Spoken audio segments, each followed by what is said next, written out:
গণ অভ্যুত্থানে নিহত ৭০৮ জনের তালিকা প্রকাশ।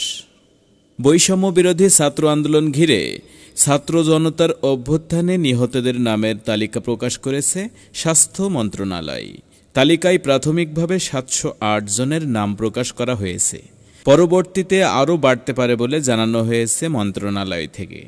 মঙ্গলবার স্বাস্থ্য ও পরিবার কল্যাণ মন্ত্রণালয়ের স্বাস্থ্যসেবা বিভাগের উপসচিব উম্মে হাবিবা স্বাক্ষরিত এক গণবিজ্ঞপ্তিতে এ তথ্য জানানো হয়।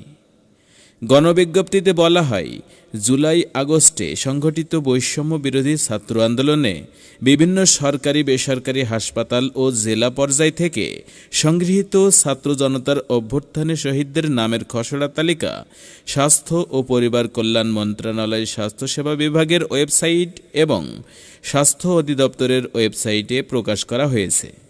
তথ্য সংযোজন করার জন্য ওয়েবসাইটে প্রকাশিত তালিকাটি ২৩ সেপ্টেম্বর থেকে ৬ অক্টোবর পর্যন্ত সর্বসাধারণের জন্য উন্মুক্ত থাকবে। গণবিজ্ঞপ্তিতে বলা হয়, তালিকায় প্রকাশিত নাম, ঠিকানা ও অন্যান্য প্রাসঙ্গিক তথ্যাদি যাচাই সংশোধন পূর্ণাঙ্গ করতে শহীদ পরিবারের সদস্য ওয়ারিশ প্রতিনিধিদেরকে অনুরোধ করা হলো। প্রকাশিত তালিকার বিষয়ে কারো কোনো মতামত, পরামর্শ এবং নতুন কোনো তথ্য উপাত্ত সংযোজন করার মতো থেকে থাকলে তা সেবা গ্রহণকৃত সংশ্লিষ্ট হাসপাতাল অথবা নিকটস্থ সরকারি হাসপাতালে জানানোর জন্য অনুরোধ করা হলো। প্রকাশিত তালিকার তথ্য সংশোধনের জন্য যা করতে হবে সেটিও বলে দিয়েছে মন্ত্রণালয়।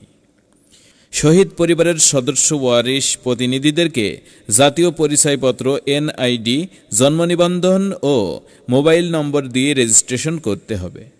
রেজিস্ট্রেশনের পর শহীদ ব্যক্তির তথ্য ডাউনলোড ও প্রিন্ট করতে হবে। প্রিন্ট করা কাগজের যে ঘরগুলোতে তথ্য নেই সেগুলো পূরণ করতে হবে।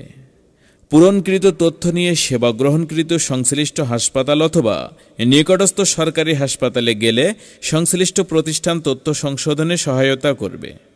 প্রতিষ্ঠানের দায়িত্বপ্রাপ্ত ব্যক্তি শহীদ পরিবারের সদস্য ওয়ারিশ প্রতিনিধি কর্তৃক পূরণকৃত ফরমটি জমা নিয়ে অনলাইনে তথ্যগুলো হালনাগাদ করবেন। দাখিলকৃত তথ্য যথাযথভাবে সন্নিবেশিত বা সংশোধিত হলো কিনা তা ওয়েবসাইটে প্রবেশ করে পুনরায় যাচাই করা যাবে।